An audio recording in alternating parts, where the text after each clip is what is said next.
Good morning, everyone. Thank you for tuning in. I did want to make a quick little video today.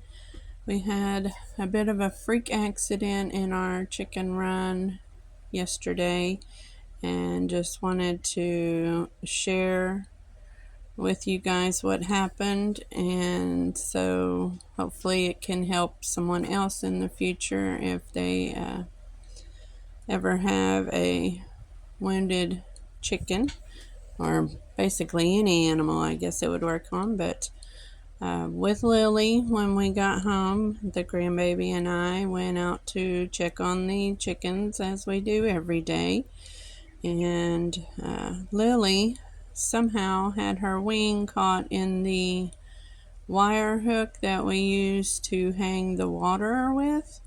And she was basically just hanging there by her wing, and her head was hanging down, and she was just bleeding profusely from the head by the ear and eye.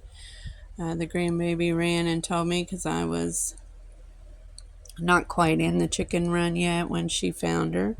So I ran in there and got her wing unstuck from the wire. We grabbed her and ran in the house and grabbed Pawpaw, and Pawpaw hurried up and ran her some bath water. He got her all rinsed off. She was pretty limp and in and out of consciousness. So he kept rubbing her chest when she would try to fall asleep, and talk to her and open her eye to keep her awake during this time. And while he was doing that, I gave her some sugar water with egg yolk through a syringe without a needle on it, to hurry up and get some nutrients and some fluids in her, as we didn't know how long she had been like that. We then, while he was giving her a bath, I also ran and grabbed a cotton ball, some Neosporin, betadine, and some elastic self-adhesive tape. And we just held the cotton ball on there to keep pressure on there to stop the bleeding, which did stop most of the bleeding. She did perk up a little bit after her bath and the sugar water with yolk or raw egg in it. My husband had a great idea to run and get Blaze to put in the box with her, since he's the one that is her protector. She doesn't leave his side. And we just put her in there with Blaze, and we weren't sure if she was going to make it, but she was doing a lot better than when we found her. So we were hopeful.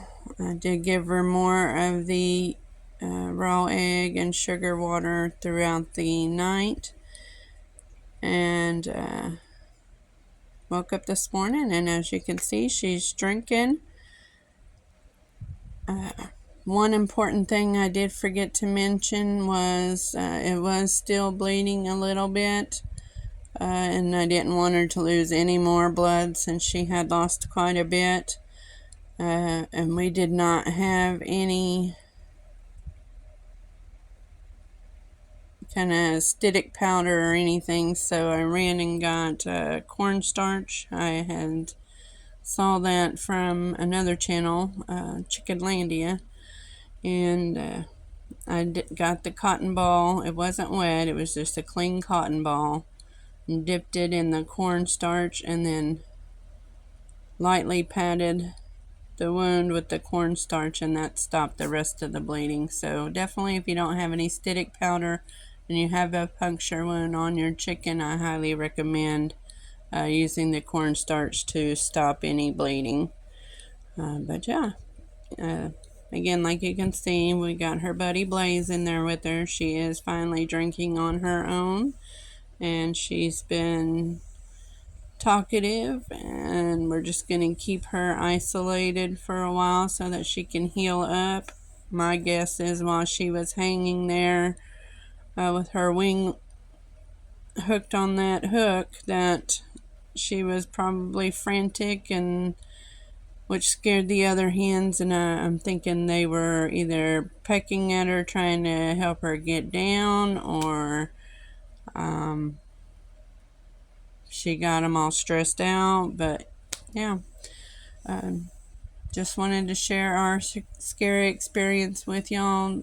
Freak accidents do sometimes occur, no matter how safe you try to make everything, and you just have to be ready to treat them and do whatever you possibly can to help save them.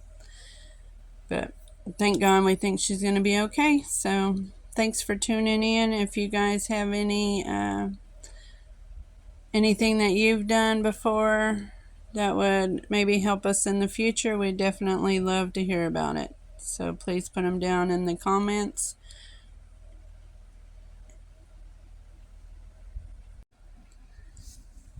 But yes, of course, we are definitely going to keep the wound cleaned and keep putting some betadine on it, and VenRx in her water, and apple cider vinegar to try and avoid any infection from setting in. And then keep her, of course, with Blaze so he can continue to comfort her through her healing.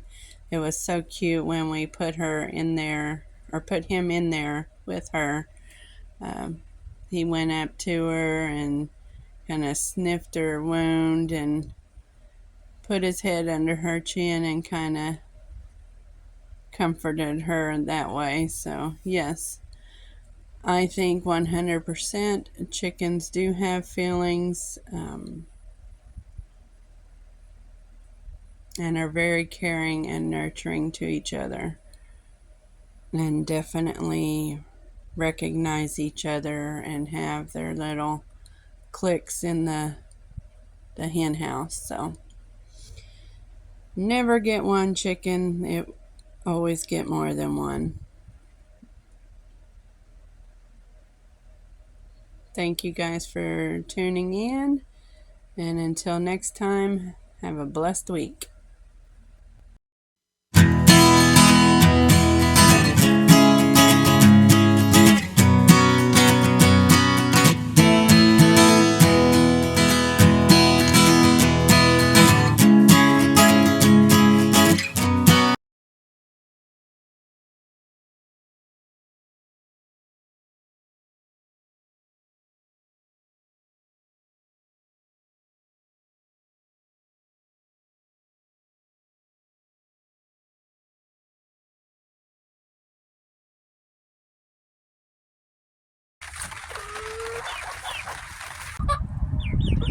Say goodbye, girls. Remember to hit those like, subscribe, and share buttons if you would. And remember, Jesus is the real MVP. So have a blessed week. And until next time, have a clucking good time.